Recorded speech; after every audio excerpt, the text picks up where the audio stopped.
this small plane, it cleans up a lot of what that big plane leaves. Especially if you change directions with it, like cross-hatching.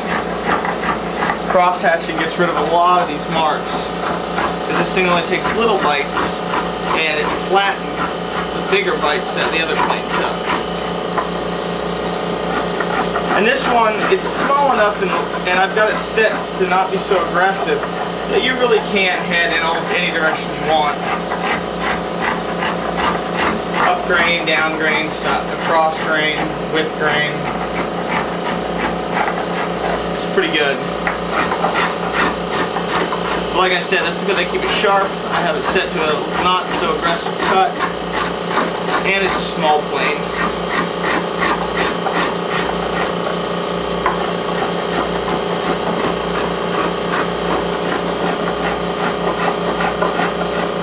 Now, one thing that I have to say to the new builders that are watching this is, it looks... I'm going about this pretty fast, and actually the times when I've had the camera off really haven't been that lengthy of a period of time. So it's actually going very quick, and I didn't do anything fancy or special with the camera off. I mean, there's no tricks hidden in this. And I may make it look super simple by going this fast and this thoughtlessly, but I mean, it is. It's not a difficult process. You should not be daunted by it. This is actually only my third carve. When we're talking about what I've carved, this is number 3. Yesterday, this is number 2. It's an instrument that I'll also be building in this video to show some of the other techniques. And this isn't even finished. You can see there's still marks. Almost done. And this was number 1. And this is almost finished. It's in the finishing stages. But that'll show you that this isn't a difficult process. It's something that anyone can do.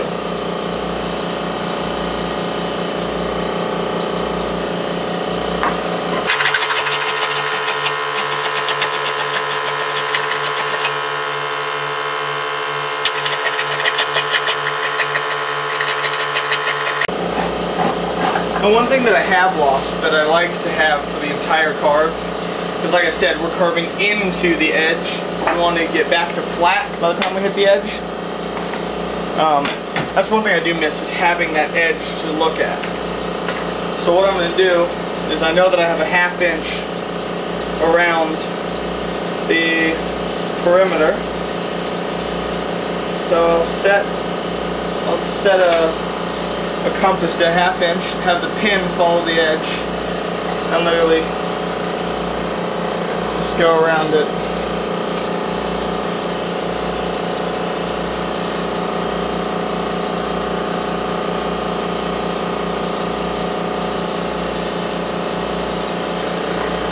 And that'll give me back my guitar so I can see what I should be carving to.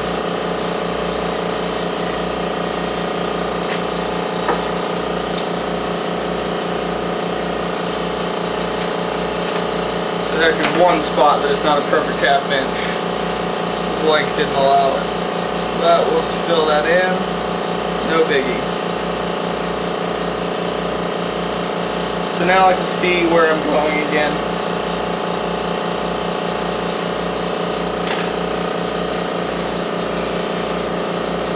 Like I said, use your hands a lot. You can feel what your eyes can't necessarily see. High spots, irregular carved spots where it's not a bell.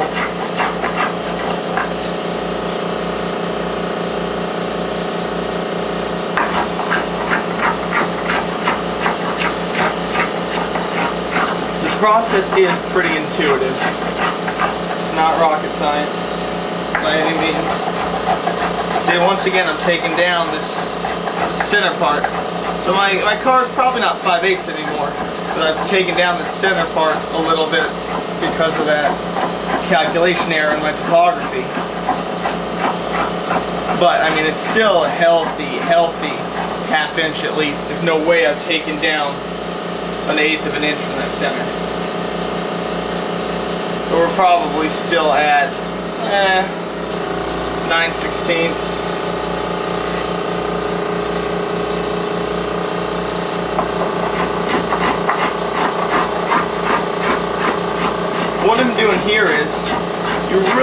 I can't stress enough, for an elegant looking car, at least a traditional elegant looking car. There's a lot of instruments out there that don't have traditional cars, but for a traditional looking car, you really want this to be ever so slightly flat in the center, then go down, down, down, and then start flattening out. So it should be perfectly flat by the time it hits your edge line. And that's what I'm doing. I'm going around this perimeter and I'm flattening this area a bit, because I don't really have it flat right now. And then once I have this area flattened, or almost flat, and flat at the edges, then I'm going to go back and perfect the bell into the flat.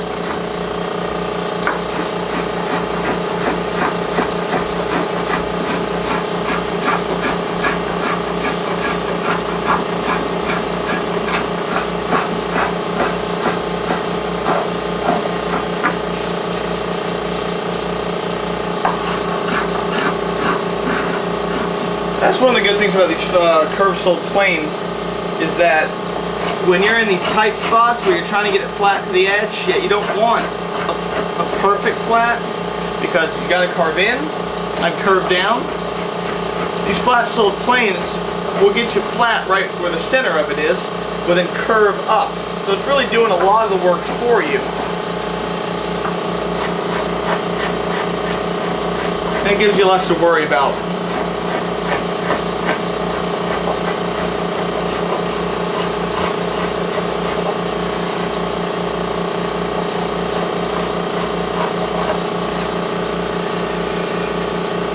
And doing a little work around these areas to make it curve down into the flat really accentuates the carve in these areas.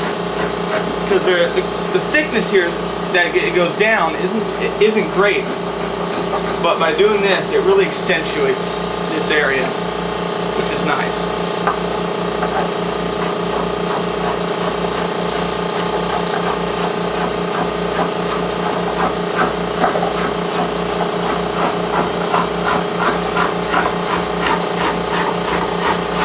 And going downhill, cross grain fixes up a lot of this stuff that I've been doing, flattening the corners, carves it into it.